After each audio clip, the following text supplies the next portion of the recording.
Hello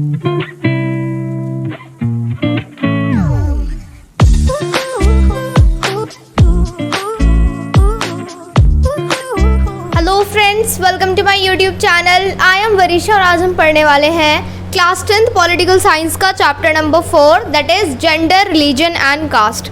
इससे हमारी पिछले वाली वीडियोस में हमने क्या कवर किया है, हमारा चैप्टर नंबर 1 और chapter number 2 that is power sharing and federalism of our class 10th political science.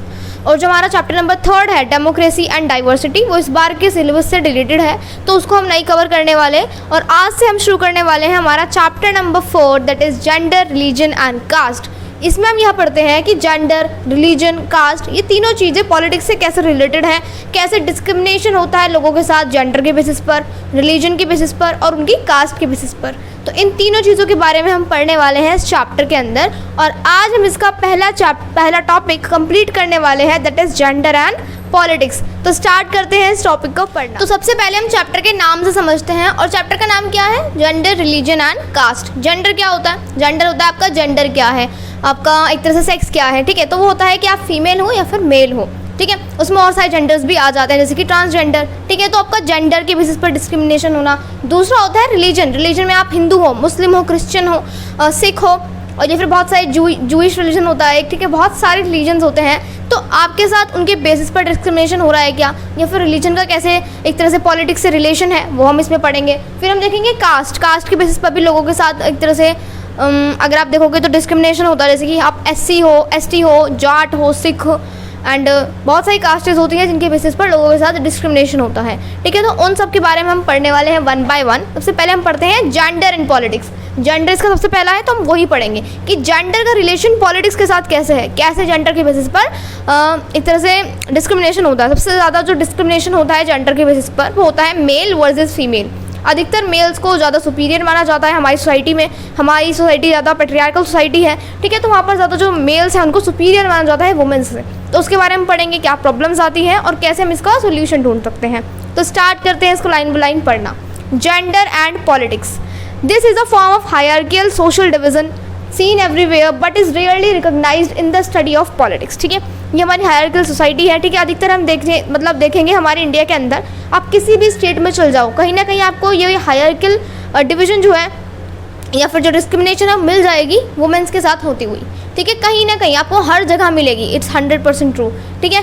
तो ये आपको हर जगह मिलेगी, लेकिन अधिकतर इसको पॉलिटिक्स में ज़्यादा रिकॉग्नाइज नहीं किया जाता। अगर आप देखोगे तो पॉलिटिक्स में हम इसको इस टॉपिक के अलावा और कहीं नहीं पढ़ते, मतलब पॉलिटिक्स सब्जेक्ट की बात ही नहीं हो रही है। अगर आप देखोगे तो अधिकतर अगर हम देखें गवर्नमेंट बॉडीज़ में भी जो वुमेन्स रिप्रेजेंटेटिव है बहुत ज़्यादा कम है। So the gender division tends to be understood as natural and changeable. अब जो जेंडर की डिवीजन है वो एक तरह से नेचुरल है, वो तो होता ही है, मैन वुमेन, ठीक है। तो हमेशा रहेंगे धरती पर, तो ये एक तरह से नेचुरल चीज़ है। However it is not based on biology but on social expectations and stereotypes. लेकिन हमारी सोसाइटी में क्या किया जाता है, इसको बायोलॉजी में ले जाता कि भाई मैन वुमेन इक्वल है, इसमें किसी की गलती नहीं होती अगर कोई फीमेल पैदा हो जाती है तो, ठीक है। तो इसमें अधिकतर बायोलॉजी नहीं देखी जाती। हमारे यहाँ पर क्या होता है, सोशल एक्सपेक्टेशंस होते हैं, स्टीरियोटाइप होते हैं लोगों के कि फीमेल्स नहीं होनी चाहिए, फीमेल कभी कभी फॉर्टिसाइड भी हो जाता है, ठीक है। तो वो सारे एक तरह से सोशल एक्सपेक्टेशंस लोगों की इतनी ज़्यादा ख़राब हो चुकी है, इतनी ज़्यादा मेंटल थिंकिंग बिगड़ चुकी है कि अधिकतर हमारे यहाँ पर जेंडर पॉलिटिक्स का मुद्दा उठता है और जेंडर को लेकर प्रॉब्लम आती है, ठीक है। Boys and girls are brought up to believe that the main responsibility of women is house work and bringing up children. आप देखो, अगर आप छोटे से ही मतलब अधिकतर देखोगे, अगर आप उत्तर प्रदेश, बिहार ऐसी स्टेट्स में, तो अधिकतर वहाँ पर क्या होता है, अधिकतर मतलब इन स्टेट्स में नहीं, पूरे इंडिया में भी हो सकता है, लेकिन मेजर जो मैं बता रही हूँ यहाँ पर इन स्टेट्स में है, उत्तर प्रदेश, बिहार, हरियाणा एंड पंजाब। अब यहाँ पर क्या होता है, जब आप छोटे से होते हो, चाहे वो मैन हो या फिर वुमेन, फीमेल्स और मेल्स दोनों को ही जब वो मतलब बड़े होते रहते हैं अपनी लाइफ में, छोटे से ही बचपन से उन्हें सिखाया जाता है कि जो वुमेन्स होती है उनका सिर्फ एक ही काम होता है, उन्हें घर का काम करना होता है और बच्चों की देखभाल करनी होती है, अपने बच्चों को पालना होता है, ब्रिंगिंग अप चिल्ड्रन, यानी कि जो पूरी पेरेंटिंग की रिस्पॉन्सिबिलिटी है वो वुमेन्स को ही दे दी जाती है। बड़े होकर अगर बच्चे थोड़े मतलब बदतमीज़ टाइप हो जाते हैं तो उसकी भी पूरी एक तरह से गारंटी या फिर कैसे बोल देते हैं कि तुमने ऐसी पेरेंटिंग की। आपने देखा होगा कभी अपने पापा को बोलते हुए कि कैसे बच्चे बना दिए हैं ये। तो अधिकतर हमारे सोसाइटी में क्या हो रहा है, बॉयज़ और जो गर्ल्स यानी कि फीमेल्स मेल्स को शुरू से ही बच्चों को सिखाया जाता है कि वुमेन्स का काम जो है वो हाउस वर्क, घर का काम होता है और बच्चों को पालना पोसना होता है। This is reflected in sexual division of labour in most families. अधिकतर फैमिलीज़ में इसको सेक्शुअल डिवीजन ऑफ लेबर मतलब होता है, देखो सेक्सुअल डिवीजन ऑफ लेबर क्या होता है कि जब हम काम भी सेक्सुअल डिवीजन पर बांट देते हैं, मतलब जेंडर पर बांट देते हैं कि भाई ऐसा काम जो है फीमेल्स के लिए अच्छा रहेगा, ऐसा काम मेल्स के लिए अच्छा रहेगा। अधिकतर हमारी सोसाइटी में क्या होता है कि फीमेल्स जो है वो घर का काम करती है और मेल्स सारे बाहर का काम करते हैं, बाहर का भी मतलब पैसे से रिलेटेड काम करते हैं, ठीक है। Women do all the work inside the home, women जो है वो सारा घर काम जो है घर के अंदर करती हैं, जैसे कि कुकिंग, खाना बनाना, क्लीनिंग, साफ सफाई करना, वॉशिंग क्लोथ्स यानी कि कपड़े धोना, टेलरिंग यानी कि कुछ कपड़े सीलना, लुकिंग आफ्टर चिल्ड्रन बच्चों की देखभाल करना, etcetera etcetera. And man do all the work outside the home, और जो मैन होते हैं वो क्या करते हैं, घर के बाहर का जितना भी काम है वो कंप्लीट करते हैं। So now it is not that man can not do house work, they simply think that it is for women to attend these things, ठीक है। तो ऐसा नहीं है कि जो मैन है वो घर का काम नहीं कर सकते, सिंपली बात यह है कि उन्हें ऐसा लगता है कि मतलब ये जो काम है सिर्फ वुमेन्स ही अटेंड करेंगी, घर का काम उनके लिए ही बना है, हम नहीं करेंगे सब काम, ठीक है। तो मतलब एक तरह से मेंटल थिंकिंग उनकी ये बन चुकी है। यहाँ तक हमने पढ़ा जेंडर पॉलिटिक्स के बारे में, अगले पेज पर हम देखते हैं अब इसको डिटेल में, ठीक है। तो हमने यहाँ तक क्या देखा है कि अधिकतर क्या हो रहा है, हमारे यहाँ पर जेंडर के बेसिस पर लेकर डिस्क्रिमिनेशन हो रहा है। वुमेन्स को सारा घर का काम कर देते हैं और घर का काम भी वो ऐसा करती है कि भाई ये तुम्हारी रिस्पॉन्सिबिलिटी है, तुम्हें करना ही पड़ेगा, इसके लिए तुम्हें पे नहीं देंगे, वो मतलब पैसे भी नहीं देते घर का काम करने के लिए। आपने कभी देखा है अपनी मम्मी जो है खाना बना रही है और या फिर कपड़े धो रही है और वो कहती है लाओ अब दो मेरे पैसे जो मैंने काम किया, नहीं। अगर लेकिन वही अगर आप एक तरह से मेड वगैरह अपने घर पर बुलाकर वही काम करवाते हो तो वो आपसे चार्ज करेगी, ठीक है। तो आपकी जो मम्मी है वो सारा काम फ्री में ही करती हैं। तो इसी वजह से जो हमारी सोसाइटी है उसमें थिंकिंग बन चुकी है कि मदर्स का सारा काम होता है, bringing up children, cooking, cleaning, सारा घर का जितना काम है वो मदर्स करेंगी, पापा सिर्फ बाहर जाकर मतलब पैसा अर्न करेंगे, फिर बाहर के काम करेंगे। तो बहुत ज़्यादा पैट्रियार्कल सोसाइटी बन चुकी है, हायरार्किकल सोसाइटी बन चुकी है। अब हम इसको पढ़ते हैं नेक्स्ट पेज पर डिटेल में। So now when these jobs are paid for, men are ready to take up these works। और जैसे कि हमने देखा कुकिंग, क्लीनिंग, घर के काम, अगर यही मतलब जॉब्स के लिए पैसे दिए जाएं तो मैन जो है मतलब मेल जो है या फिर जो पापा वगैरह लोग होते हैं, ठीक है, ये लोग जो है मतलब पूरी तरह से काम करने के लिए तैयार हो जाते हैं। जैसे कि अगर आप एग्जाम्पल लो, अगर आप टेलर वगैरह को देखते हो तो अधिकतर टेलर्स कौन होते हैं, मैन होते हैं, और वही काम घर में कौन करती है, फीमेल्स करती हैं। तो अगर उसी काम के पैसे मिलते हैं तो कौन करता है, मैन काम करते हैं। आपने बहुत सारे शेफ़ भी देखे होंगे, कुक वगैरह देखे होंगे यूट्यूब पर, जैसे कि संजॉय कीर, योर फूड लैब एंड और भी यहाँ पर संजीव खुराना, ठीक है। तो अगर आप इनके यूट्यूब चैनल्स देखो तो अधिकतर इनमें शेफ़ कौन है, मेल्स हैं, ठीक है। तो वही काम अगर घर में फीमेल्स करती है तो उनको पे नहीं किया जाता, लेकिन अगर वही काम मेल्स करते हैं, अगर मतलब उसी काम के लिए पे किया जा रहा है ना, पैसे दिए जा रहे हैं, तो मेल्स करते हैं, ठीक है। वैसे तो कह देते हैं कि हमारे बस की काम नहीं है या फिर हमारे लिए ये काम नहीं है। So when these jobs are paid for, जब इन्हीं जॉब्स के लिए कुकिंग, घर के काम, क्लीनिंग, इनके लिए पैसे दिए जाते हैं, so man are ready to take up these works, जो मैन है वो काम करने के लिए तैयार हो जाते हैं। मोस्ट टेलर्स और कुक्स इन होटल्स, अगर आप होटल्स में कुक्स देखो, शेफ़ देखो, टेलर्स देखो, ठीक है, सो आर मैन, या अधिकतर मैन होता है अगर हमने देखा भी हो तो। Example Sanjeev Khurana, your food lab, ये बहुत सारे यूट्यूब चैनल्स अगर आप चेकआउट करो, अगर आपको मतलब अगर आपने कभी लॉकडाउन में रेसिपी वगैरह ट्राई करने का सोचा हो तो आपको ये चैनल्स ज़रूर सामने आए होंगे, ठीक है। तो ये जो चैनल्स हैं अधिकतर कौन है, मेल शेफ्स हैं, ठीक है। तो अगर उसी काम के लिए फ्री में काम करा जाए तो फीमेल्स करती हैं, और अगर उसी काम के लिए पैसे देने लग जाएँ तो कौन काम करते हैं, मेल्स काम करते हैं। Similarly it is not that women do not work outside their home, और हम कहते हैं कि जो वुमेन्स हैं फिर मम्मियाँ वगैरह हैं ये घर में काम करती हैं, तो ऐसा कुछ भी नहीं है, वो बाहर भी काम करती हैं घर के। अगर हम देखें तो इन विलेजेस, गाँव में क्या होता है, वुमेन फेच वाटर, पानी खींचने जाती हैं। गाँव में मतलब अधिकतर ये होता है कि नल वगैरह की प्रॉब्लम होती है, नल नहीं होता, समरसेबल वगैरह नहीं होता है, तो वुमेन्स क्या करती हैं, 100 माइल चलकर जो है पानी लेकर आती हैं बाल्टियों वगैरह में। देखो शहर की ज़िंदगी में कुछ नहीं रखा, कभी कभी मतलब गांव में जाकर देखो, कंट्री साइड गांव की ज़िंदगी कैसी होती है, तो आपको पता चलेगा वहाँ पर लोग कितनी डिफ़िकल्टी से रहते हैं, ठीक है। तो वहाँ पर क्या होता है, वुमेन्स क्या करती हैं, बहुत लंबे लंबे डिस्टेंसेस चलकर पानी भर भर कर लाती हैं। तो ऐसा तो नहीं है घर के बाहर के काम नहीं करती तो है घर के बाहर भी वो काम, राइट। कलेक्ट फूल, और मतलब अगर आपने देखा हो तो अभी भी गाँव वगैरह में क्या होता है, चूल्हे पर रोटी वगैरह बनती हैं, तो उसमें क्या होता है कि जो काओ डंग केक्स होते हैं उन्हें जलाकर, उपले बोलते हैं जिनको, ठीक है, उन्हें जलाकर रोटियाँ वगैरह बनती हैं, ठीक है, मतलब आग में। तो वो उनको कलेक्ट करने जाती हैं, फ्यूल वगैरह कलेक्ट करने जाती हैं, right. And work in the fields, और खेतों में काम करती हैं वुमेन्स। तो ऐसा नहीं है कि जो मैन है वही ताकतवर बाहर के काम कर सकते हैं, ऐसा कुछ भी नहीं है। फीमेल्स भी अगर आप गाँव में देखोगे तो ये सब काम करती हैं। अब हमने गांव में देख लिया वुमेन्स कैसे काम करती हैं, अब हम शहर में नज़र डालते हैं, right. So in urban areas poor women work as domestic helper in middle class homes while middle class women work in offices, ठीक है। तो शहर वगैरह में क्या होता है, जो मतलब थोड़ी गरीब टाइप की वुमेन्स होती हैं, जो मतलब पॉवर्टी लाइन से नीचे से बिलोंग करती हैं, वो क्या करती हैं, जो मिडिल क्लास लोग होते हैं उनके घरों में जाकर काम करती हैं एज अ मेड। ठीक है, तो जो पुअर वुमेन्स होती हैं वो मिडिल क्लास वुमेन्स के घर में जाकर काम करती हैं एज अ मेड, और वो जो मिडिल क्लास वुमेन है, जो मिडिल क्लास घरों में वुमेन्स होती हैं, वो क्या करती हैं, in middle class homes while middle class women work in offices, और मतलब वो मिडिल क्लास के घर में काम करती हैं, और जो मिडिल क्लास वुमेन्स होती हैं वो क्या करती हैं, वो ऑफिसेज में काम करती हैं। तो ऐसा कुछ भी नहीं है, ठीक है, कि वुमेन्स काम नहीं करती बाहर। वुमेन्स कभी कभी तो घर में भी काम करती हैं एक साथ, और बाहर भी काम करती हैं। विलेजेस में भी हमने देख लिया और शहरों में भी हमने देख लिया। In fact, the majority of women do some sort of paid work in addition to domestic labor। और आपको जानकर ये हैरानी होगी कि इनफैक्ट मतलब एडिशन में, यानी कि साथ साथ कुछ वुमेन्स क्या करती हैं, जॉब के साथ साथ, यानी कि जो उनकी पेड जॉब है, पेड वर्क है, उसके साथ साथ अपने घर का काम भी करती हैं, right. So in fact the majority of women, ज़्यादातर वुमेन जो है हमारे इंडिया की, do some sort of paid work यानी कि जिन्हें जो काम करने से उन्हें पैसे मिलते हैं, वो करती हैं in addition to domestic labour, यानी कि जिनका घर का काम है उनके साथ साथ। यानी कि पहले बेचारे घर का काम करते हैं, सुबह सुबह जल्दी जल्दी उठकर, फिर अपनी जॉब पर जाती हैं, फिर आकर घर का काम करती हैं, सारा काम निपटाती हैं, right. But their work is not valued, लेकिन उनके वर्क को वैल्यू नहीं किया जाता कि भाई वुमेन है, घर बाहर जाकर कर भी कितना अच्छा काम रही होंगी, कुछ ज़्यादा मेहनत मसल वगैरह वाला काम तो नहीं कर रही होंगी, बैठा बिठाया काम कर रही होंगी, या फिर घर में भी काम होता ही क्या है, लोग ऐसी बातें बना देते हैं। मतलब उनके काम को वैल्यू नहीं दी जाती है, फिर उनके काम को पहचाना नहीं जाता, रिकग्निशन नहीं मिलती।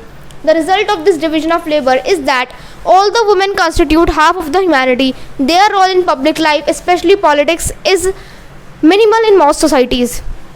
तो इस सोसाइटी मतलब जो हमारा डिवीजन है काय का, the result of this division of labour, division of labour जो हम करते हैं कि भाई काम के बेसिस पर लोगों को बांट देते हैं, ठीक है, उसका रिजल्ट ये निकल कर आता है कि वुमेन्स बहुत ज़्यादा जो है काम करती हैं, बाहर भी पेड वर्क करती हैं, घर में भी काम करती हैं, ठीक है, लेकिन फिर भी इतना ज़्यादा काम करने के बाद भी उनके वर्क को वैल्यू नहीं मिलती, और अधिकतर वुमेन्स घर में ही बैठी रह जाती हैं। अगर काम करती भी हैं तो बाहर वो कुछ जॉब वगैरह करती हैं। The result of this division of labour is that all the women constitute half of the humanity, their role in public life specially politics is minimal in most societies. ठीक है, तो इसका रिजल्ट ये निकल कर आता है कि वुमेन्स जो है बाहर काम भी करती हैं, जॉब्स भी करती हैं, घर का भी काम करती हैं, उनके वर्क को वैल्यू नहीं मिलती। कभी कभी वो क्या करती हैं, अपनी जॉब को छोड़कर घर के कामों में ही लग जाती है, उनके वर्क को वैल्यू नहीं मिलती। और अधिकतर ऐसा देखा जा रहा है कि वुमेन्स मतलब अगर काम कर भी नहीं है तो किसी के यहाँ पर जॉब ही करती हैं, ठीक है, वो एक तरह से पॉलिटिक्स वगैरह में उनको बहुत ज़्यादा कम रोल होता है। अगर आपने देखा भी हो पार्लियामेंट वगैरह में, लेजिस्लेटिव मतलब उधर लेजिस्लेचर वगैरह में जो वुमेन्स है बहुत ज़्यादा कम है, ठीक है, तो उधर वुमेन्स नहीं बैठती क्योंकि वुमेन्स को ऐसा बना दिया गया ना हमारी सोसाइटी ने, राइट। तो यहाँ पर हमने देख लिया, अब हम चलते हैं नेक्स्ट पेज पर। अब हम देखेंगे कि पहले क्या हुआ करता था वुमेन्स के साथ, ठीक है, और अब कौन कौन से मूवमेंट्स चले हैं जिनसे कि वुमेन्स का ये जो डिस्क्रिमिनेशन हो रहा है वुमेन्स के साथ, इसको रोका जा सकता है। So earlier only men were allowed to participate in public affairs, votes and contest for public offices। तो पहले क्या हुआ करता था, जो मैन थे, जो मेल्स थे, सिर्फ उन्हें अलाउ हुआ करता था कि वो वोट दे सकते हैं, पब्लिक अफेयर्स यानी कि जितने भी पब्लिक के साथ एक तरह से गवर्नमेंट के साथ प्रोटेस्ट करना, सारे पब्लिक अफेयर्स में वही साथ दे सकते हैं, और पब्लिक ऑफिस में कंटेस्ट कर सकते हैं, यानी कि जितने भी गवर्नमेंट ऑफिशियल वाले काम हैं, एक तरह से अगर आपको किसी गवर्नमेंट वाला एग्ज़ाम देना है, ठीक है, उस चीज़ में जाने का, पब्लिक ऑफिस को कंटेस्ट करने का, यानी कि अगर आपको कुछ भी चीज़ बननी है, गवर्नमेंट सेक्टर में जॉब करनी है, तो वो वुमेन्स को अलाउड नहीं हुआ करती थी। लेकिन ठीक है, उसके बाद क्या होता है नाउ, अब हम इसको पढ़ते हैं। सो जेंडर इशूज़ रेज्ड, जेंडर की जो इशूज़ है वो रेज हुए, सबको पता चला भाई अच्छी बात नहीं है, right. Women in different parts of the world organized and agitated for equal rights. Women जो है अलग अलग पार्ट्स वर्ल्ड में वो मतलब एक तरह से ऑर्गेनाइज हुई, यानी एक साथ मिली, उन्होंने ग्रुप्स बनाए, एगिटेटेड यानी कि शामिल हुई एक तरह से, या फिर गुस्से में थी वो, और उन्होंने लड़ाई करा, विरोध किया किस चीज़ का, अपने इक्वल राइट्स के लिए। Agitations in different countries for the extension of voting rights to women. Agitation किस लिए हुए, प्रोटेस्ट किस लिए हुए, अलग अलग कंट्रीज़ में एक्सटेंशन ऑफ वोटिंग राइट्स की, जो वोटिंग राइट्स है वो वुमेन्स को भी मिले इस चीज़ के लिए, ठीक है। अब एगिटेशंस जो है मतलब क्या था वो देखते हैं। These agitations demanded, मतलब जो agitations हैं क्या काम कर रहे थे, so these agitations demanded enhancing the political and legal status of women and improving their educational and career opportunities। तो जो agitations थे, लड़ाइयाँ थी, ये सिर्फ वोट्स के लिए नहीं थी, ये इसलिए भी थी कि जो वुमेन्स हैं उन्हें एक तरह से पॉलिटिकल यानी कि पॉलिटिकल लाइफ में अच्छा एक तरह से अपॉर्चुनिटीज़ मिले, लीगल स्टेटस ऑफ वुमेन बढ़ाया जाए, और उन्हें एजुकेशन और उनकी करियर अपॉर्चुनिटीज़ में बढ़ावा मिले। अधिकतर वुमेन्स को पढ़ाया नहीं जाता है, उन्हें करियर अपॉर्चुनिटीज़ में नहीं खड़ा होने दिया जाता, ठीक है। तो सिर्फ एक तरह से वोट देने से तो काम नहीं चलेगा कि भाई तुम्हें वोट दिला देते हैं उससे काम चल जाएगा। एजुकेशनल फैसिलिटीज़ जो है वुमेन के लिए अच्छी करानी चाहिए। ठीक है, कौन पढ़ाएगा वुमेन्स को, करियर फैसिलिटीज़ देनी चाहिए। More radical women's movement aimed at equality in personal and family life as well. और जो और ज़्यादा खतरनाक मूवमेंट्स थे, रेडिकल मूवमेंट्स थे, उन्होंने क्या एम किया, उनका क्या एम था, वो चाहते थे कि इक्वालिटी इन पर्सनल, वो वुमेन्स चाहती थी कि हमें पर्सनल लाइफ में भी इक्वालिटी मिले। अधिकतर आप देखते हो कितना ज़्यादा हरासमेंट होता है वुमेन्स के साथ। ठीक है, एंड फैमिली लाइफ, यानी कि फैमिली लाइफ में जिनके मतलब एक तरह से बच्चे हैं या फिर जिनके पेरेंट्स हैं या फिर जिनके हस्बैंड्स वगैरह हैं, वो भी उनकी एक तरह से रिस्पेक्ट करें। ठीक है, तो उन्हें फैमिली लाइफ में उन्हें अच्छी नज़रों से देखा जाए। ठीक है, तो वो ये सब चाहती थी। These movements are called feminist movements, और इन मूवमेंट्स को हम क्या बोलते हैं, फेमिनिस्ट मूवमेंट। अब एक फेमिनिस्ट जो टर्म है वो आपने कई बार सुनी होगी न्यूज़ वगैरह में और देखा हुआ, इसके बाद मतलब बहुत ज़्यादा डिबेट होती है। कुछ लोग एंटी फेमिनिस्ट भी होते हैं। अब फेमिनिस्ट होता है क्या, सबसे पहले उसको सुन लेते हैं। ठीक है, सो अ वुमेन और a man who believes in equal rights and opportunities for women and man, ये जो है फेमिनिस्ट लोग वो होते हैं। समझ लो, मैं कह सकती हूँ कि आई एम अ फेमिनिस्ट, आप कह सकते हो कि मैं भी एक फेमिनिस्ट हूँ। अब फेमिनिस्ट होता क्या है, फेमिनिस्ट वो इंसान होता है, मैन भी हो सकता है, वुमेन भी हो सकती हैं, और वो लोग होते हैं जो कि बिलीव करते हैं कि वुमेन्स को और मैंस को इक्वल होने चाहिए, इक्वल राइट्स और अपॉर्चुनिटीज़ मिलनी चाहिए। ठीक है, ऐसा नहीं है कि मेंस को सुपीरियर बना देना चाहिए और वुमेन्स को मतलब सुपीरियर बना देना चाहिए फिर नीचे गिरा देना चाहिए, क्योंकि कभी कभी ये जो अपनी एक तरह से सुपीरियरिटी का फ़ायदा उठा लेते हैं। अगर आप वुमेन्स को भी सुपीरियर बना दोगे तो कभी कभी वो भी फ़ायदा उठा जाती हैं। ठीक है, तो उससे बेस्ट एग्जाम्पल, बेस्ट सोल्यूशन क्या है कि मैन और वुमेन इक्वल हो, उन्हें इक्वल अपॉर्चुनिटी मिले हर चीज़ के अंदर। ठीक है, तो एक वुमेन या फिर मैन जो कि इक्वल राइट्स और अपॉर्चुनिटीज़ वुमेन और मैन के लिए बिलीव करते हैं, उनको हम फेमिनिस्ट बोल सकते हैं। ठीक है, तो ये फेमिनिस्ट मूवमेंट थे, फेमिनिस्ट के लिए मूवमेंट थे कि मैन और वुमेन इक्वल होने चाहिए हर चीज़ में। ठीक है, अब हमारा ये ख़त्म होता है, अब हम चलते हैं नेक्स्ट पेज पर और डिटेल में पढ़ने के लिए। Now political expression and mobilisation on this question help improve women's role in public life. अब जो हमने नेक्स्ट पेज पर पढ़ा है कि क्या होता है कि फेमिनिस्ट मूवमेंट चलने लगते हैं, स्ट्रगल्स होते हैं, मैन और वुमेन दोनों ही वुमेन्स के इक्वल राइट्स के लिए लड़ते हैं। 90s या फिर एक तरह से मतलब थोड़ा पहले ले जाते हैं अगर हम, तो उस टाइम पर लोग थोड़े लड़े और अब आकर कुछ इंप्रूवमेंट्स हमें सोसाइटी में दिखते हैं। जैसे कि अब क्या है, women today working as scientist, हम देखते हैं कि वुमेन्स जो है, फीमेल जो है, अधिकतर वो साइंटिस्ट बन रही हैं। राइट, डॉक्टर्स हैं, इंजीनियर्स हैं, लॉयर्स हैं, मैनेजर्स हैं, कॉलेज और यूनिवर्सिटीज़ में टीचर्स हैं। ठीक है, which were earlier not considerable suitable for women. जी मतलब ये जो जॉब्स हैं ये सारी ऐसी जॉब्स हैं जिनको पहले एक वुमेन के लिए, एक फीमेल के लिए, एक औरत के लिए सुटेबल नहीं कंसिडर किया जाता था, यानी ठीक ठाक नहीं बोला जाता था कि ये जॉब्स इनके लिए ठीक नहीं है। ठीक है, so women today working as scientist, मतलब आजकल जो है वुमेन्स हम देखते हैं कि बहुत सारे काम कर रही हैं जो पहले सुटेबल नहीं माने जाते थे। तो आजकल इतना ज़्यादा एक तरह से जेंडर के बेसिस पर डिवीजन नहीं है, डिस्क्रिमिनेशन नहीं है, लेकिन फिर भी कहीं ना कहीं एग्जिस्ट करता है। और एक किस चीज़ का परिणाम है, क्योंकि पहले थोड़े मतलब सालों पहले, कुछ सालों पहले अगर हम 90s में देखें तो बहुत सारे ऐसे फेमिनिस्ट मूवमेंट और स्ट्रगल्स हुए। Right, example Scandinavian countries, Sweden, Norway and Finland, participation in public life. ठीक है, तो यहाँ पर क्या है, स्कैंडिनेवियन कंट्रीज एक टर्म इसलिए यूज होती है, किन किन कंट्रीज के लिए, स्वीडन, नॉर्वे, फिनलैंड, इन 3 कंट्रीज के लिए हम इनको बोलते क्या है, इन स्कैंडिनेवियन कंट्रीज। ठीक है, तो अब इन कंट्रीज में क्या है, participation in public life of women is very high. जो पार्टिसिपेशन है पब्लिक लाइफ में, यानी कि इन सारे जॉब्स वगैरह में, अगर हम देखें लॉयर्स, टीचर, पायलट, ठीक है, साइंटिस्ट, डॉक्टर्स, इंजीनियर्स, इन सब पब्लिक जो मतलब सोसाइटी में हम कंट्रीब्यूशन करते हैं, जॉब्स वगैरह हैं, इन सब में वुमेन्स का यहाँ पर इन सारी तीनों कंट्रीज़ में पार्टिसिपेशन बहुत ज़्यादा हाई है। ठीक है, अब हम पढ़ते हैं पेट्रियार्कल सोसाइटी के बारे में। अब पेट्रियार्कल सोसाइटी क्या होती है, आपकी एनसीईआरटी में भी इसकी फुल फॉर्म या फिर डेफिनेशन दी गई है, patriarchy, literally rule by father. इसको पढ़ते हैं अभी डिटेल में। पेट्रियार्की क्या होता है, उसमें क्या होता है कि वो सोसाइटी ऐसी सोसाइटी होता है जहाँ पर मेल डोमिनेटेड सोसाइटी है, यानी कि अधिकतर वहाँ पर मेल्स का दबदबा रहता है फीमेल्स के ऊपर। Literally rule by father, father term यानी कि सिर्फ पापा रूल नहीं करते, फादर में सारे मेल्स आ जाते हैं, जैसे कि ब्रदर एंड सारे मतलब जो मेल्स हैं, जिनको मेल्स हस्बैंड हो गए, फादर्स हो गए, तो ये सब जो है रूल करते हैं।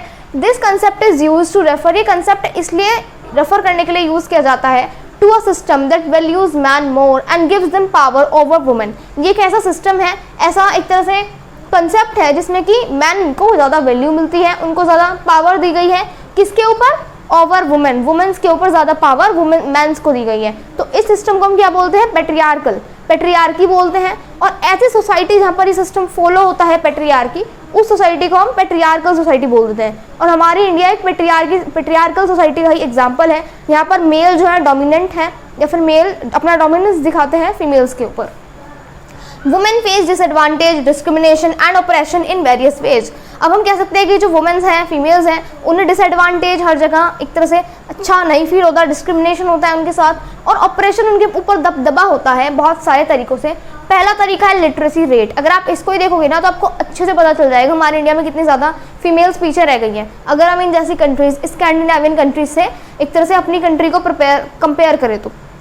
अब लिटरेसी रेट क्या होता है? तो लिटरेसी रेट वो रेट होता है कि कंट्री में लोग कितने पढ़ रहे हैं। और पढ़ने का मतलब एक डिग्री से ही नहीं होता, उन्हें पे अगर कोई लैंग्वेज भी आती है, कुछ लिखावट, कुछ लिखना भी आता है, हिसाब किताब करना भी आता है, तो हम उस इंसान को भी लिटरेट इंसान बोल सकते हैं, राइट। तो लिटरेसी रेट में वुमेन सिर्फ 54% लिटरेट है, यानी कि 54% से अलग जितनी भी वुमेन्स हैं वो लिख भी नहीं सकती हैं सिर्फ, ठीक है। तो वुमेन 54% एंड मैन 76%। देख सकते हो ना कितना अच्छा कंपैरिजन है, यहाँ पर कितना अच्छा डेटा है हमारे पास। वुमेन सिर्फ 54% लिटरेट है एंड मैन सिर्फ 76% लिटरेट है, right. Only small proportion of girls go for higher studies. और आपको जानकर हैरानी होगी कि हमारी इंडिया के अंदर सिर्फ एक स्मॉल प्रोपोर्शन, छोटा सा ही प्रोपोर्शन जो है वुमेन्स का, फीमेल्स का हायर स्टडीज़ के लिए, यानी कि 12th के बाद पढ़ने के लिए पढ़ते हैं या फिर पढ़ाई जाती हैं। When we look at results, और अगर हम स्कूल के रिजल्ट्स वगैरह पर देखें तो क्या होता है? Girls perform as well as boys if not better in some places, right. तो अधिकतर क्या होता है कि गर्ल्स जो हैं और बॉयज़ जो हैं सेम अच्छा परफॉर्मेंस करते हैं। गर्ल्स भी टॉप करती हैं, बॉयज़ भी टॉप करते हैं स्कूल वगैरह में, और कई कई जगहों पर ये कम ज़्यादा भी हो सकता है depending on the education, right. तो पहली चीज़ है जहाँ पर वुमेन डिस्क्रिमिनेशन फेस करती है, जिससे हमें पता चलता है, वो है लिटरेसी रेट। इसमें आराम से दिख रहा है कितना अच्छा डिस्क्रिमिनेशन, कितना अच्छा ऑपरेशन है, कितनी अच्छी सोसाइटी है पेट्रियार्कल सोसाइटी हमारी इंडिया की। तो पहली चीज़ हो लिटरेसी रेट। दूसरी चीज़ पढ़ते हैं हम next page. But they drop out because parents prefer to spend their resources for their boys education rather than spending equally on their sons and daughters. अब हमने देखा था नेक्स्ट पिछले पेज पर, प्रीवियस पेज पर, कि गर्ल्स जो अपनी हायर स्टडीज़ कंप्लीट नहीं कर पाती हैं। इसका मतलब ऐसा नहीं है वो पढ़ना नहीं चाहती, मतलब ये है कि जो पेरेंट्स हैं वो चाहते हैं कि अपने रिसोर्सेज को वो सिर्फ अपने बॉयज़ या फिर उनके जो बेटे हैं उनकी एजुकेशन पर लगा पाए अपने पैसों को, ठीक है। मतलब ऐसा नहीं कर सकते कि भाई स्पेंडिंग इक्वली, दोनों जो बेटे और बेटियां हैं दोनों पे इक्वली पैसा खर्च करें, अपने रिसोर्सेज को खर्च करें। लेकिन वो क्या प्रेफर करते हैं कि बेटे को पढ़ा लेते हैं, बेटी को रहने देते हैं, क्योंकि उन्हें ऐसा लगता है कि अगर हम बेटी को पढ़ाएंगे तो वेस्ट है, मतलब वो पढ़कर भी करेंगे क्या। थोड़ी बहुत ऐसी थिंकिंग होती है। जब भी मैं कह रही हूँ हमारी इंडियन सोसाइटी हमेशा से पेट्रियार्कल सोसाइटी रहती आई है। अब हम यहाँ पर एक छोटा सा एग्जाम्पल लेते हैं इसको अच्छे से समझने के लिए, ठीक है। तो एक है राम और एक है सीमा। राम भी एक वर्कर है, एज अ आप कह सकते हो लेबर, और रेमा जो है, राम और सीमा, राइट। तो जो सीमा है वो भी वर्कर है, यानी कि वो भी लेबर है, यानी कि वो भी काम करती हैं, वो भी लेबर वाला, मजदूरी वाला। समझ लो एक जगह पर कंस्ट्रक्शन हो रही है, यानी कि किसी का घर वगैरह बन रहा है, और वो वहाँ पर थोड़ा लेबर वगैरह हाथों पैरों को जो मतलब मजबूती का काम होता है वो करते हैं, लेबर ऐसा काम करते हैं वहाँ पर, ठीक है। तो अब क्या होता है, जो राम है और जो सीमा है दोनों ही सुबह 7 बजे आ जाते हैं और शाम को 5 बजे आते हैं काम निपटा कर, ठीक है। पूरे दिन ऐसे काम कर कर, लेबर मजदूरी कर कर। अब क्या होता है, समझ लो उनकी दिहाड़ी या फिर जो मतलब एक तरह से उन्हें वेज प्रोवाइड किया जाता है, जो वर्कर को या फिर लेबर को जो दिन भर की दिहाड़ी दी जाती है उसको वेज बोलते हैं, ठीक है। तो अब वो वहाँ पर मतलब जो वेज वगैरह दिया जाता है वो राम को दिया जाता है 500 रुपीज़ और सीमा को दिया जाता है 300 रुपीज़, जबकि दोनों ने सुबह 7 बजे से लेकर शाम को 5 बजे तक काम किया। फ़र्क इतना है उनके जेंडर में कि वो राम है और वो सीमा है, वो एक मेल है और वो एक फीमेल है। काम उन्होंने उतना ही किया। ऐसा नहीं है कि सीमा ने आराम आराम से टहल टहल कर काम किया है या फिर सीमा ने थोड़ा कम मेहनत से काम किया है, उसने भी उतना ही काम कराया है, उतने ही टाइम तक कराया है। बट थोड़ा फीमेल है, उन्हें ऐसा लगता है इतना अच्छा काम करा नहीं होगा, तो उन्होंने उन्हें कम पे किया, राइट। सो क्या होता है कि हमारी जो इंडियन वुमेन्स होती है उनका काम इतना पेड नहीं होता। अधिकतर हमारी जो हाउसवाइफ्स हैं, जो फीमेल्स हैं, वो घर पर काम करती हैं, हाउसवाइफ्स होती हैं, ठीक है। तो पूरा दिन काम भी करती है तो उन्हें उसके पैसे नहीं मिलते। बाहर जाकर काम करते तो एज अ फीमेल उनको तो ज़्यादा पे नहीं किया जाता, right. Therefore offer not valued. अब जब उनको काम है, वो कोई काम कर रही हैं एज अ हाउसवाइफ, समझ लो आपकी मदर काम करती हैं, पूरे दिन वो भी काम ही करती हैं। अब वो जिस काम के हमें पैसे मिलते हैं तो उस काम को हम वैल्यूड वर्क बोलते हैं कि भाई इस काम की वैल्यू है। अब हाउसवाइफ अगर कोई घर में काम कर रही है, पूरे दिन काम करती हैं और उन्हें उसका पे नहीं किया जाता, तो उनका काम वैल्यू ही नहीं किया जाता। क्योंकि हमारी सोसाइटी में क्या है, जिस काम के हमें पैसे मिलते हैं ना, हम उस काम को वैल्यू कहते हैं कि भाई ये वैल्यू वाला काम है, अच्छा काम है। तो इनके काम का ऐसी वैल्यू नहीं किया जाता क्योंकि इनके कम पैसे मिलते हैं, और अगर हाउसवाइफ काम करती है तो उन्हें पैसे ही नहीं मिलते, राइट। अब इसी सॉल्यूशन के लिए क्या आता है, द इक्वल रिम्यूनरेशन एक्ट 1976।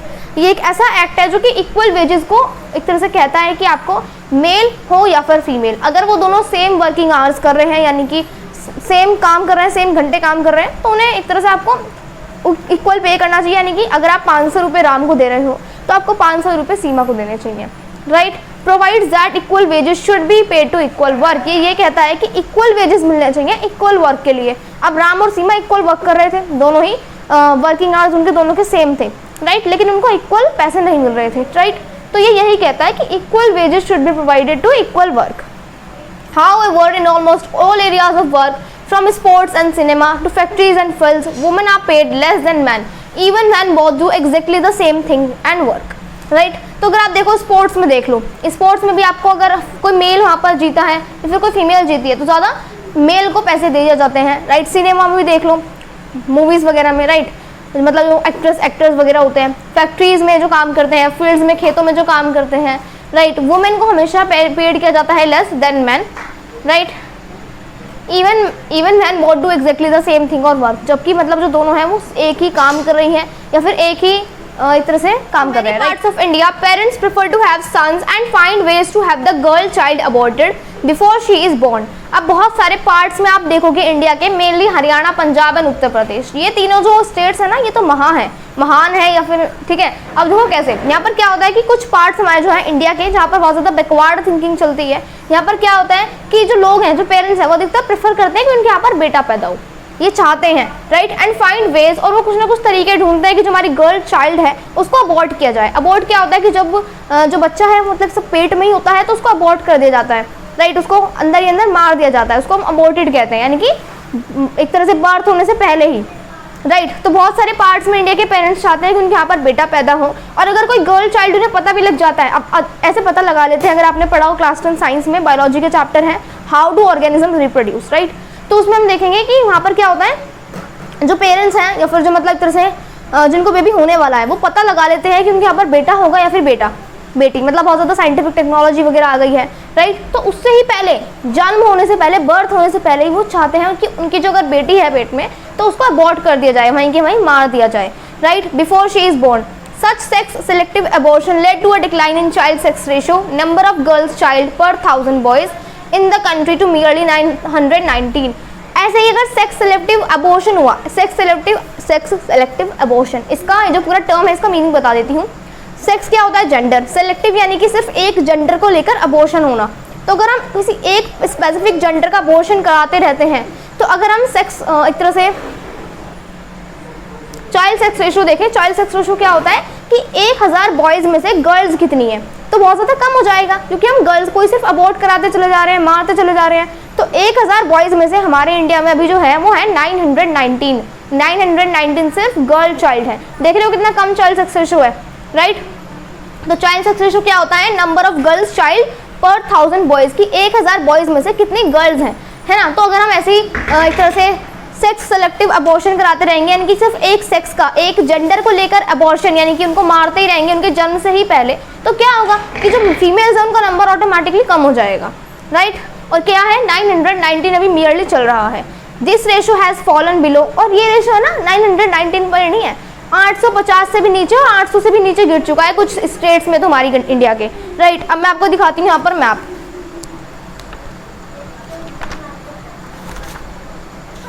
तो ये है वो मैप, राइट, आपको मिल जाएगा आपकी एनसीईआरटी की बुक में।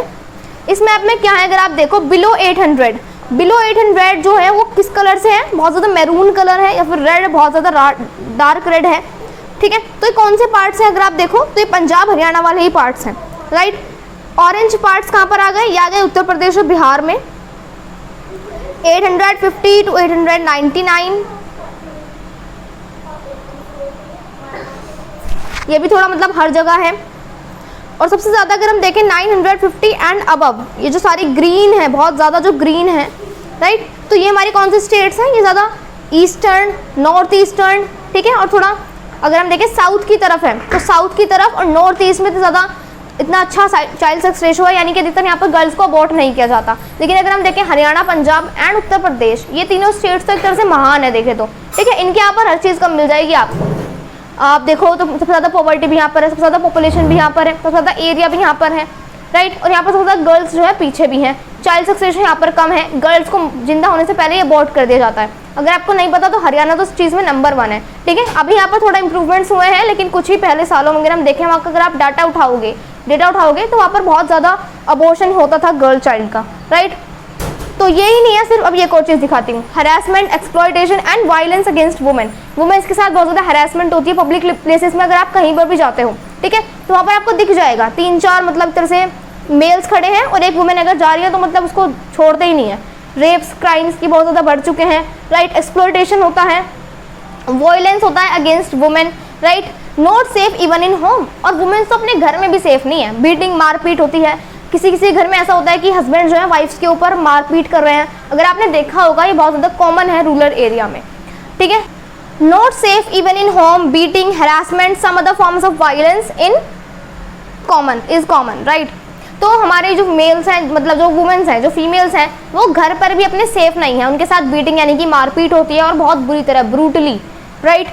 हरासमेंट होती है, हरासमेंट यानी कि रेप्स, क्राइम्स वगैरह, और some other forms of violence यानी कि मारपीट के कुछ अदर फॉर्म्स तरीके होते हैं। बहुत ज़्यादा कॉमन है हमारे इंडियन घरों में, तो ठीक है, बहुत ज़्यादा कॉमन है, इज कॉमन, राइट। तो वुमेन जो अपने घर पर भी सेफ नहीं है, बीटिंग। अगर आपने देखा हो तो अधिकतर क्या होता है कि पैसों की वजह से, आपने बॉलीवुड मूवीज़ वगैरह में भी देखा होगा, यहाँ तो बहुत ज़्यादा दिखाते हैं, ठीक है। तो क्या होता है, पैसों की वजह से या फिर बहुत तरीक़ों से, अगर कोई फीमेल घर का काम कर रही है तो उससे बाहर का भी काम कराते हैं। अगर वो नहीं करती तो उसको मारते पीटते हैं। जो हस्बैंड्स हैं वो अपनी वाइफ्स के ऊपर अपनी चलाते हैं, उनको वो पीटते हैं, ठीक है। तो आपने चीज़ देखी होगी, harassment is very common. Women's, girls, छोटे छोटे बच्चे भी एक तरह से, आप देखोगे छोटी छोटी जो गर्ल चाइल्ड होती हैं वो भी एक तरह से सेफ नहीं है अपने घर के ही अंदर, बाहर तो हम क्या ही कहेंगे, राइट। तो यहाँ पर हमने देख लिया। अगर अब हम चलते हैं हमारे नेक्स्ट पेज, पिछले पेज तक देखा कि कैसे हमारी जो सोसाइटी है वो एक पैट्रियार्कल सोसाइटी है, जहाँ पर मैन को ज़्यादा पावर दी जाती है या फिर सुपीरियर माना जाता है वुमेन से, ठीक है। हमने ये भी देखा उनके साथ कितना ज़्यादा डिस्क्रिमिनेशन होता है अपॉन एजुकेशन, उनके साथ घर में भी वो सेफ नहीं है, हरासमेंट होती है या फिर पिटाई वगैरह, वो सारी चीज़ें हमने देखी, ठीक है। फिर हमने देखा कि इन जो वुमेन्स है वो कितनी कम, मतलब अगर हम देखें कंपैरिजन करें मैन से तो कितनी कम वो लिटरेट है, ठीक। हमने ये भी देखा कि वुमेन्स की कंडीशन अर्बन एरिया में कैसी है, वो वहाँ पर काम कर लेती हैं, और रूरल एरिया में कैसी है, वहाँ पर सिर्फ जो मदर्स हैं वो सिर्फ एक तरह से घर का ही काम करती हैं, राइट। तो अब हमने वो सारी कंडीशंस देख ली। अब हमने देख लिया कि वुमेन्स के साथ कैसा भेदभाव होता है हमारी सोसाइटी के अंदर, हमारी सोसाइटी कितनी पेट्रियार्कल सोसाइटी है। अब सिर्फ ये चीज़ें गुणगान कर कर तो कुछ समाधान होने नहीं वाला कि भाई कहते रहो हमारी जो सोसाइटी है वो पेट्रियार्कल सोसाइटी है, यहाँ वुमेन्स को अच्छा दर्जा नहीं दिया जाता। ये सिर्फ कहने से कुछ नहीं होने वाला, कुछ समाधान भी तो लाना पड़ेगा, सोल्यूशन भी तो होना चाहिए किसी चीज़ का, राइट। तो बात है कंक्लूजन के ऊपर कि हम क्या कंक्लूजन निकाल सकते हैं, क्या सोल्यूशन निकाल सकते हैं इस चीज़ से, और क्या हमें करना चाहिए, क्या इसके टिप्स होने चाहिए हमारी कंट्री को पेट्रियार्कल सोसाइटी से अलग हटाने के लिए, right. So unless women control power their problems will not gate adequate attention. ये किसका कही हुई बातें हैं, ये कुछ फेमिनिस्ट ने सजेस्ट किया है कि जब तक पावर जो है वुमेन्स के हाथ में नहीं आएगी, या फिर जब तक जो वुमेन है वो गवर्नमेंट में नहीं आएगी, वो सेंट्रल गवर्नमेंट में नहीं बैठेगी, स्टेट गवर्नमेंट में नहीं बैठेगी, या फिर किसी भी ऑर्गन, लेजिस्लेटिव ले लो, एग्जीक्यूटिव ले लो, जुडिशियल ले लो, वुमेन जब एक तरह से गवर्नमेंट में नहीं आएंगी, कुछ पावर होल्ड नहीं करेंगी, जब तक उनकी नहीं सुनी जाने वाली, right. So unless women control power, जब तक वुमेन जो है पावर को कंट्रोल नहीं करती, their problems will not gate adequate attention, जब तक उनकी प्रॉब्लम्स का कोई समाधान नहीं होगा, कोई उनकी बातें सुनेगा ही नहीं, क्योंकि उन्हें लगता है कि इनका तो काम घर का ही है, ठीक है। और जब वो एक तरह से पूरी इंडिया की तरह आएंगी, पूरी इंडिया को एक तरह से गवर्न करेंगी, कुछ पावर होल्ड करेंगी, चाहे वो किसी भी एक तरह से गवर्निंग एरिया में आए, किसी भी गवर्नमेंट में आए, state government, central government, local government, कहीं ना कहीं आनी चाहिए वुमेन्स, उनका कुछ रिप्रेजेंटेशन होना चाहिए, जिससे कि हमारी कंट्री को लगे कि भाई अब जो कुछ पावर है ना वुमेन्स के हाथ में भी है, तो हमें कुछ सुधार करना पड़ेगा। तो जब तक वुमेन्स के हाथ में कुछ पावर नहीं आएगी, वो अपनी पावर को कंट्रोल नहीं करेंगी, जब तक जो है उनकी अटेंशन कोई नहीं लेगा, या फिर उन्हें कुछ कोई एडिक्वेट अटेंशन नहीं देगा, right. Have more women as elected representative, इसका एक और समाधान ये है कि हम ये कैसे कर सकते हैं कि भाई वुमेन्स को कैसे जो है गवर्नमेंट में बिठाएं। तो ये है कि ज़्यादा से ज़्यादा जो रिप्रेजेंटेटिव्स हैं, ज़्यादा से ज़्यादा वुमेन्स को इलेक्ट किया जाए, या फिर एक तरह से उन्हें रिजर्वेशन सीट दी जाए कि इतनी सीट्स वुमेन के लिए ही रिजर्व है, और यहाँ पर आकर उन्हें इलेक्शन से लाकर बिठाया जाएगा। In India the proportion of women is in legislature has been very low, और अगर हम देखें लेजिस्लेचर में तो प्रोपोर्शन ऑफ वुमेन जो है बहुत ज़्यादा कम है हमारी लेजिस्लेचर में इंडिया की।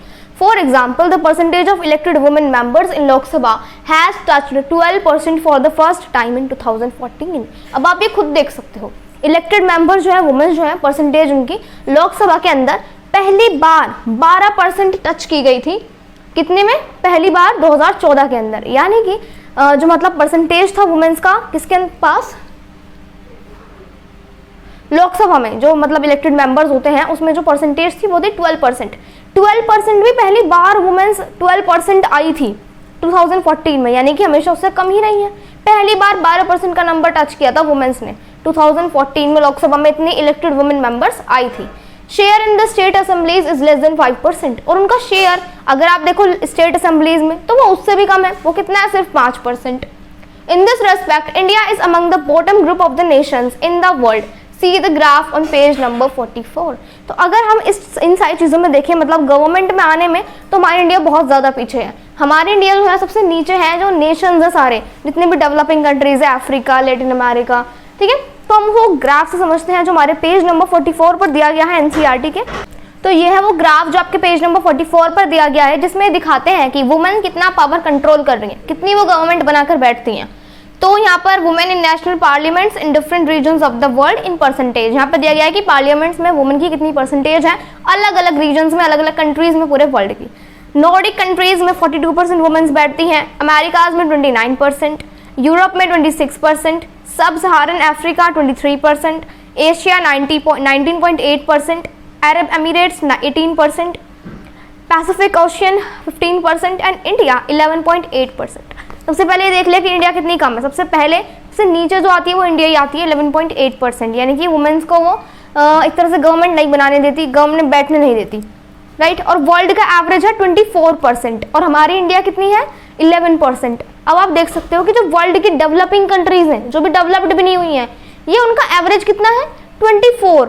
हमारे इंडिया 24 पर भी नहीं है, एवरेज पर भी नहीं है, 11% है सिर्फ।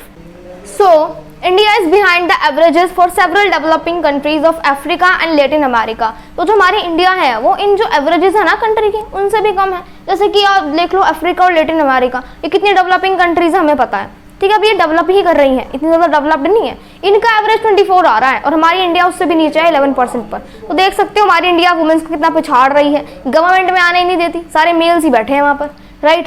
इन the government cabinets are largely all male even when a woman became the chief minister और द प्राइम मिनिस्टर, ठीक है। अगर आप गवर्नमेंट में देखो तो कैबिनेट्स में भी सारे मेल्स भरे पड़े हैं, जबकि अगर एक मतलब फीमेल जो है प्रेसिडेंट बन जाती है, एक फीमेल जो है प्राइम मिनिस्टर बन जाती है, तो जब जाकर भी सारे कैबिनेट्स मेल से भरे पड़े हैं, राइट। तो कहीं ना कहीं वो भी एक्शन नहीं ले पाती इतना अच्छा, राइट।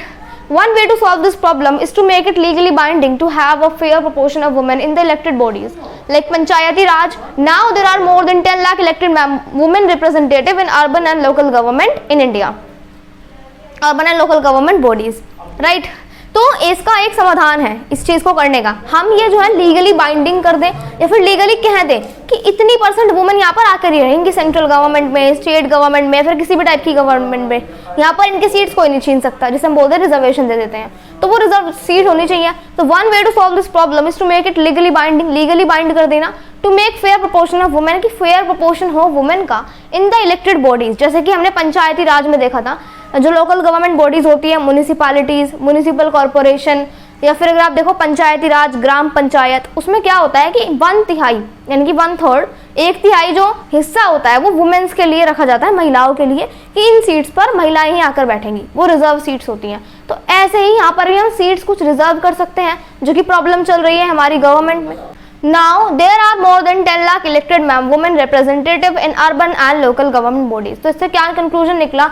अब अगर हम अभी के हालात में देखें तो 10 लाख वुमेन रिप्रेजेंटेटिव हैं, वुमेन जो कि इलेक्ट हुई हैं कहाँ पर? लोकल गवर्नमेंट बॉडी, जैसे कि अर्बन लोकल गवर्नमेंट, शहरों में म्यूनिसिपैलिटीज और म्यूनिसिपल कॉर्पोरेशन, और गाँव में ग्राम पंचायत, या फिर जो हम देखते हैं ब्लॉक मंडल वगैरह, जो भी सारी चीज़ें हैं, ठीक है। तो वहाँ पर सारी मिलाकर हमारी कंट्री में 10 लाख वुमेन्स ही हैं अकेली रिप्रेजेंटेटिव, इलेक्टेड रिप्रेजेंटेटिव, ठीक है। तो बहुत अच्छा फायदा हुआ है, यहाँ पर वुमेन्स आगे निकल कर आ रही हैं। तो यही सेम चीज़ हम वहाँ पर भी अप्लाई कर सकते हैं, जो कि हमने लोकल गवर्नमेंट में करी है, राइट। अब हम चलते हैं नेक्स्ट पेज पर। Women's organisation and activist have been demanding a similar reservation of at least 1/3 of seats in Lok Sabha and state assemblies for women. तो अब क्या है कि हमने देखा पंचायती राज में क्या फंडा चल रहा है कि वहाँ पर 1/3 सीट्स वुमेन के लिए रिजर्व कर दी गई हैं, ठीक है। तो वो जो वहाँ पर वुमेन्स ऑर्गेनाइजेशन है, एक्टिविस्ट है, फेमिनिस्ट है, जो मैंने बताया था, फेमिनिस्ट कौन होते हैं? जो कि वुमेन और मैन दोनों को इक्वल समझते हैं, फेमिनिस्ट वो नहीं होते जो फीमेल्स को सुपीरियर समझते हैं। फेमिनिस्ट मैन और वुमेन, वो दो मतलब मैन भी हो सकते हैं फेमिनिस्ट और वुमेन भी फेमिनिस्ट हो सकते हैं, जो बिलीव करते हैं कि वुमेन और मैन को इक्वल राइट्स मिलने चाहिए हर फील्ड के अंदर, ठीक है। तो वुमेन्स ऑर्गेनाइजेशन जो एक्टिविस्ट हैं, फेमिनिस्ट हैं, एक्टिविस्ट हैं, ऑर्गेनाइजेशन जो है वुमेन्स की, वो सब क्या डिमांड कर रही हैं कि हमारे साथ भी ऐसे सिमिलर रिजर्वेशन होना चाहिए, हमें भी 1/3 सीट्स रिजर्व मिलनी चाहिए, किसमें, लोकसभा में और स्टेट असेंबलीज में वुमेन्स के लिए, right. A bill with this proposal has been pending before the parliament for more than a decade. और ऐसा नहीं है इसके लिए कुछ अटेम्प्ट नहीं हुए, एक बिल भी था, ठीक है, अब तक वो पेंडिंग पड़ा है हमारे पार्लियामेंट में, 10 साल से भी ज़्यादा गुजर चुके हैं। हमारे इंडिया में थोड़ा ये स्लो सिस्टम चलता है। थोड़ा बिल और लॉ के बारे में बता देती हूँ। बिल होता है कि जब वो पास नहीं होता, जो कि लॉ बनने वाला है या फिर बनने जा रहा है फ्यूचर में, लेकिन अगर वो पास नहीं होता तो उसको बिल बोलते हैं। और बिल ही जब पास हो जाता है, जब उसको एक तरह से इम्प्लीमेंट करा देते हैं सोसाइटी में, उसको हम लॉ बोल देते हैं, ठीक है। तो ऐसा ही बिल, ऐसा ही प्रपोजल्स है कि भाई हमें 1/3 सीट्स लोकसभा में और स्टेट असेंबलीज में वुमेन के लिए रिजर्व चाहिए। ऐसा ही बिल हमारे पार्लियामेंट के अंदर 10 साल से ज़्यादा यानी 1 डिकेड से ज़्यादा पेंडिंग पड़ा है, उस पर कोई ध्यान ही नहीं दे रहा। But there is no consensus over this among all the political parties, और कोई पॉलिटिकल पार्टीज पर ध्यान नहीं दे रही है, उस पर चर्चा नहीं कर रही। The bill has not been passed, और वो बिल अब तक पास नहीं हुआ, उसका अभी तक लॉ नहीं बना है, right. So gender division is an example that some form of social division needs to be expressed in politics. इसी के साथ हमारा जो टॉपिक है जेंडर इन पॉलिटिक्स यहाँ पर कंप्लीट हो जाता है। लास्ट लाइन पढ़ो, बहुत ज़्यादा इंपॉर्टेंट है कि जेंडर के बेसिस पर जो डिवीजन होता है ना, मेल और फीमेल, ये बहुत ज़्यादा इंपॉर्टेंट है। ये एग्जाम्पल है कि कुछ ना कुछ टाइप की सोशल डिवीजन हमारी पॉलिटिक्स में आनी चाहिए। पॉलिटिक्स में सिर्फ आप नेता लोग क्या कर रहे हैं, गवर्नमेंट कैसे चल रही है, वो थोड़ी ना पढ़ोगे सिर्फ, अरे सोसाइटी में क्या चल रहा है वो भी तो पढ़ोगे ना, ठीक है। तो जो जेंडर डिवीजन है वो एक टाइप का एग्जाम्पल है कि कहीं ना कहीं कुछ सोशल जो फॉर्म है, सोशल डिविजन भी कहीं ना कहीं पॉलिटिक्स में एक्सप्रेस होनी चाहिए, ठीक है। उसका व्यू भी कहीं ना कहीं पॉलिटिक्स में आना चाहिए, हमें पढ़ने को मिलना चाहिए। तो यहाँ पर हमारा topic religion and politics complete हो जाता है, और अगले वीडियो में हम पढ़ने वाले हैं religion, communalism and politics. So thank you, that's all for today.